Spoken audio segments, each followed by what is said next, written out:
बिल्कुल दोस्तों, असां वटि वेठो आहे गुल मोहम्मद गादी, ॻोठ मुराद खान गादी जो, जंहिं पंहिंजो मज़हब ऐं नालो मटायो आहे ऐं हिन पंहिंजो नालो रखियो आहे रमेश कुमार। ऐं ख़बर न आहे इस्लाम खां हिन बेज़ारीदार करे अलाए कहिड़े तंज़ीम जॉइन कई आहे, अलाए कहिड़े मज़हब जी पास हिन ॿुध धर्म आहे या ख़बर न आहे। वधीक अचो त हिन सां ज़बानी पुछो छा चकर आहे। जी अदा जेड़ा मुझे मकसद यो है दरअसल मजहब परस्ती इंतहा परस्ती खां असां थी आहियूं बाग़ी जो मकसद यो आहे पछाड़ी जो मज़हब सां जेके बाग़ी थी वेंदा आहिनि ऐं अलाह खां जेके न इहो बाग़ी थी वेंदा आहिनि मज़हबनि खां पछाड़ी जो अरब पंहिंजो नालो बि असांखे चिंबड़ाया पर मज़हब बि असांखे चिंबड़ाया। इन जी वजह सां असां पंहिंजो मज़हब बि छॾियो आहे, इस्लाम बि छॾियो आहे। इहो मुलनि खे ॾिनो आहे जेके मुला चवंदा आहिनि अदा तव्हां निमाज़ पढ़ो तव्हांखे जन्नत मिलंदो, अदा तव्हां रोज़ा रखो तव्हांखे जन्नत मिलंदो। इहो तव्हां मुला तव्हां पंहिंजो पाण रोज़ा रखो ऐं जन्नत तव्हांखे मिलंदो। इस्लाम जी बिल्कुलु इस्लाम दीन इस्लाम छॾे करे तव्हां कहिड़ो मज़हब जॉइन कयो आहे? असां मज़हब इहो जॉइन कयो आहे त मुंहिंजो नालो मां पंहिंजो नालो रखियो आहे राजेश कुमार। दादा मुंहिंजो कुमार ऐं मां पंहिंजो नालो रखियो आहे राजेश। ऐं मज़हब कहिड़ो आहे तव्हांजो? मज़हब का बाग़ी आहियां, मुंहिंजो को मज़हब न आहे, इंसानियत आहे। का बि मज़हब तव्हांजो न आहे, बहरहाल दीन इस्लाम खां लातल की पंहिंजो नालो रमेश कुमार रखी छॾियो आहे। चवे थो त मौलवी चवनि था नमाज़ पढ़ो रोज़ा रखो त तव्हांखे जन्नत मिलंदी, मूंखे इहा जन्नत नथी खपे, इन जन्नत में तव्हां ई वञो। दोस्तों तव्हां गौर कजो मौलवी हिन में कहिड़ी ग़लति ॻाल्हि था कनि। मौलवी त अल्लाह ऐं हुनजे रसूल जो हुकुम ॿुधाइनि था त नमाज़ पढ़ो ऐं रोज़ा रखो। यकीनन मौलवियुनि में ग़लतियूं ऐं खामियूं मौजूदु आहिनि, पर हिन जो मक़सदु इहो कोन्हे त हुननि जी सही ॻाल्हि खे बि ग़लति तसवुरु कयो वञे। दोस्तों अॼोके दौर अंदरि कॉलेज यूनिवर्सिटियुनि ऐं स्कूलनि जो वॾो रुझान मौजूदु आहे। हर घर जा ॿार स्कूल कॉलेज ऐं यूनिवर्सिटियुनि तरफ़ जौक दर जौक वञनि था। दोस्तों जेकॾहिं उन्हनि खां पुछो वञे त तव्हां यूनिवर्सिटियुनि कॉलेजनि ऐं स्कूलनि जे तरफ़ छो पिया वञो त हुननि जो जवाबु इहो मिलंदो आहे त असां पढ़ी लिखी डॉक्टर इंजीनियर पायलट या मुख़्तलिफ़ इदारनि में नौकरियूं कंदासीं। दोस्तों तव्हां खां सवाल इहो आहे त एॾी कशमकश यानी पहिरें दर्जे खां वठी 10 दर्जे ताईं पढ़णु यानी 10 साल पंहिंजा लॻाइण, उन खां पोइ कॉलेज ऐं यूनिवर्सिटी में वञणु 15 खां 16 साल लॻाइण खां पोइ तव्हांखे हिकिड़ी नौकरी मिले थी। जॾहिं त इस्लाम तव्हांखे जन्नत ॾियण जी दावा करे थो, उन जन्नत खे हासिल करण लाइ अल्लाह ऐं उन जे रसूल असांखे अहिड़ा हुकुम ॾिना आहिनि जिन ते असां अमल करे उहा जन्नत हासिल करे सघूं था। हालांकि 15 साल जे निचोड़ खां पोइ जेका नौकरी असांखे मिले थी उन मां असांजी 1.5 लख पघार वञी ठहे थी ऐं उन पघार मां बि असांजे घर जो गुज़ारो नथो थिए ऐं अल्लाह असांखे अहिड़ी जन्नत अता करण जो वाइदो करे थो जंहिंमें असां लाइ रिज़्क़ खुटण जो तसवुर ई मौजूदु न हूंदो, बल्कि असां हुते हमेशा लाइ वेही खाईंदासीं ऐं उन जन्नत खे हासिल करण लाइ 5 वक़्त जी नमाज़ ऐं रोज़नि जो मुतालबो बि गुल मोहम्मद गादई खे ग़लति लॻे थो। थी सघे मौजूदा रमेश कुमार इहो सोचियो हुजे त आउं इस्लाम खे छॾे ॾींदुसि त इस्लाम खे को वॾो नुक़सानु थी वेंदो। इहा रमेश कुमार जी हिकिड़ी वॾी ग़लति फ़हमी आहे। हालांकि इस्लाम दुनिया जो सभ खां वधीक फैलजण वारो दीन आहे जंहिंमें रोज़ानो हज़ारे माण्हू मुसलमान थी करे दाख़िल थियनि था। शायदि रमेश कुमार जी नज़र आम मुसलमाननि ते पई, उन्हनि जी बुराइनि उन्हनि जी ग़लतियुनि ते पई ऐं उन्हनि ग़लतियुनि खे ॾिसी हिन इस्लाम जो ई इनकार करे छॾियो। हालांकि थियणु ईअं घुरिजे हा त पहिरीं इस्लाम जे सचे ऐं हक़ीक़ी रहबर ऐं रहनुमा ॾांहुं ॾिठो वञे। इस्लाम जो रहबर ऐं रहनुमा को मौलवी को कारी को हाफ़िज़ न आहे, बल्कि इस्लाम जो रहबर ऐं रहनुमा मुहम्मद सल्लल्लाहु अलैहि वसल्लम आहे।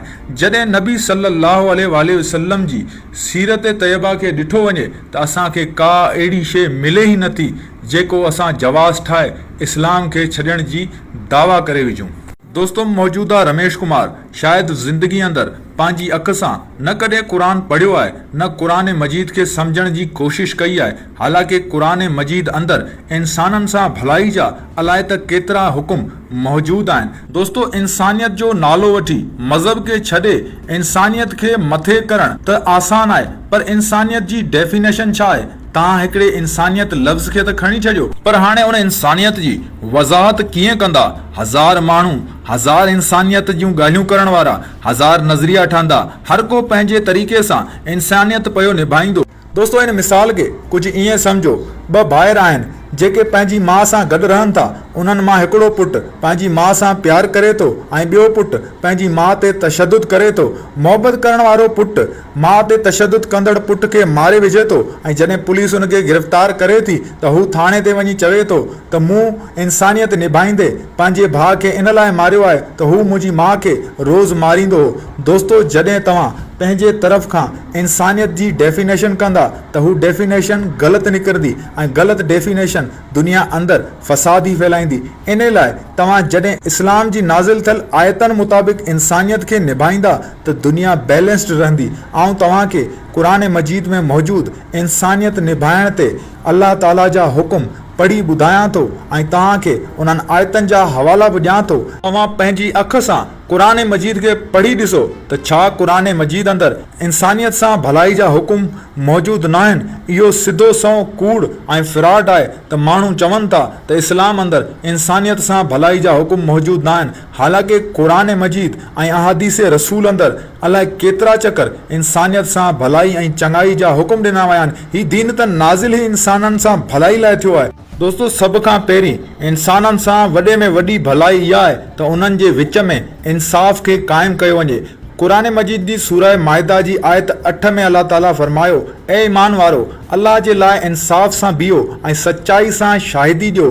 कंहिं क़ौम जी दुश्मनी अव्हां खे इन ॻाल्हि खां न रोके सघे त अव्हीं इंसाफ़ न करियो। इंसाफ़ करियो, उहो परहेज़गारनि जे वधीक वेझो आहे। दोस्तो, इंसाननि जे विच में इंसाफ़ क़ाइमु करणु या इंसाननि सां सभ खां वॾी भलाई इन लाइ तो इंसाननि जो निज़ाम बैलेंस रहे थो, कंहिंसां ज़ुल्म ऐं ज़्यादती कान थी थिए ऐं जेकॾहिं कंहिंसां थिए बि थी उनखे इंसाफ़ मिलण खां पोइ उनजो दिलि मुतमइन ऐं ख़ुशि थी वञे थो। दोस्तो, क़ुरान मजीद अंदरि अल्लाह ताला हिकिड़े इंसान जी वैल्यू, मक़ाम, मर्तबो ऐं उन जी क़ीमत ॿुधाई आहे त इंसान जी क़ीमत केतिरी आहे। इंसानियत जे नारनि जी दावा करण वारा कॾहिं इंसान जी क़ीमत नथा ॿुधाए सघनि, पर अल्लाह रब्बुल इज़्ज़त क़ुरान अंदरि सूरह माइदा आयत नंबर 32 तर्जुमो, जंहिंखे हिकु इंसान खे नाहक क़त्ल कयो ॼण त हिन समूरी इंसानियत खे बचायो। दोस्तो, हिकु इंसान जी ॿिए इंसान सां भलाई करण लाइ इहो लाज़मी आहे त उन अंदरि करण लाइ सूरह हुजरात जी आयत नंबर 13 में अल्लाह ताला फरमायो,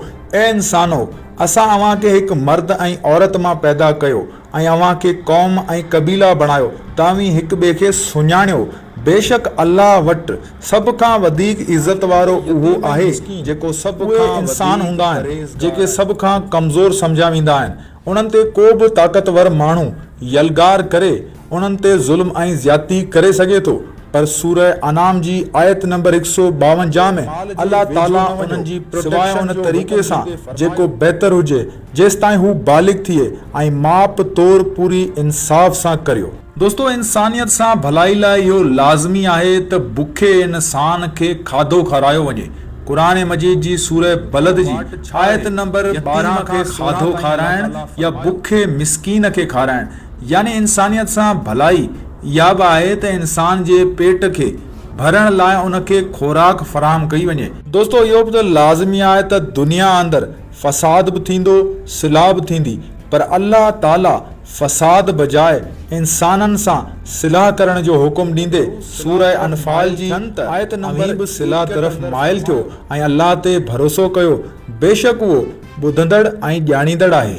दोस्तो, हिकु इंसान ॿिए इंसान जे घर में चोरी करण जो इरादो करे थो, यानी हू ॿिए इंसान खे नुक़सान पहुचाइण जो सोचे पियो त क़ुरान मजीद में अल्लाह ताला फरमायो, ऐं नेकी ऐं परहेज़गारी जे कम में हिक ॿिए जी मदद करियो ऐं गुनाह ऐं ज़्यादती में मदद न करियो। सूरह माइदा जी आयत नंबर 2 अंदरि वाज़े अची वियो त दोस्तो, इंसाननि सां भलाई करण लाइ इहो बि लाज़मी आहे त ॿिए इंसान सां ज़ुल्म ऐं ज़्यादती करण लाइ भलाई जे मामले में अॻिते वञिजे। दोस्तो, जेल में पूरियल कैदी खे असीं भले केॾो बि बुरो छो न सम्झूं, पर अल्लाह ताला ज़िंदा इंसाननि खे उन सां भलाई जो हुकुम ॾींदे सूरह दहर जी आयत नंबर 8 में फरमायो, उहे जेके अल्लाह जी मोहबत में मिस्कीन, यतीम ऐं कैदी खे खाराइनि था। दोस्तो, अल्लाह ताला जिन खे माल ॾिनो आहे त उन माल खे मिसकीननि यतीमनि ऐं कैदियुनि ते ख़र्च करण पंहिंजी जॻह ते उन ॾोह जी शरीयत मुताबिक़ उनखे अलॻि सां सज़ा ॾिनी वेंदी, पर उनखे खाधो कपिड़ो ॿियनि ज़िम्मेवार इंसाननि ते अल्लाह ताला लाज़िम करे छॾियो आहे। दोस्तो, सूरह लुकमान जी आयत नंबर 14 अंदरि अल्लाह ताला वालदेन सां सुठे सलूक जो हुकुम ॾींदे फरमायो ऐं असां इंसान खे वालदेन सां सुठे सलूक करण जो हुकुम ॾिनो आहे। दोस्तो, सूरह हज जी आयत नंबर 3 अंदरि अल्लाह ताला फरमायो ऐं कूड़ी शाहिदी खां पासो करियो। दोस्तो, ये हुयूं क़ुरान मजीद जूं आयतूं जिन जा तर्जुमा असां बजाए इंसान खे घुर्जे त हू हिकु भेरो क़ुरान मजीद ऐं रसूल सल्लल्लाहु अलैहि वसल्लम जी तालीमात जो मुतालो ज़रूर करे ॾिसे। इंशाअल्लाह इंसान जे दिल में जेके बि ख़दशा मौजूद आहिनि उन्हनि जा क़ुरान मजीद में ऐं हदीस रसूल में जवाब तसली बख़्श मौजूद आहिनि, पर इंसान इन तरफ़ वञे ई नथो, इंसान इन खे ॾिसे ई नथो ऐं पहिरीं ई पंहिंजे कुफर जो ऐलान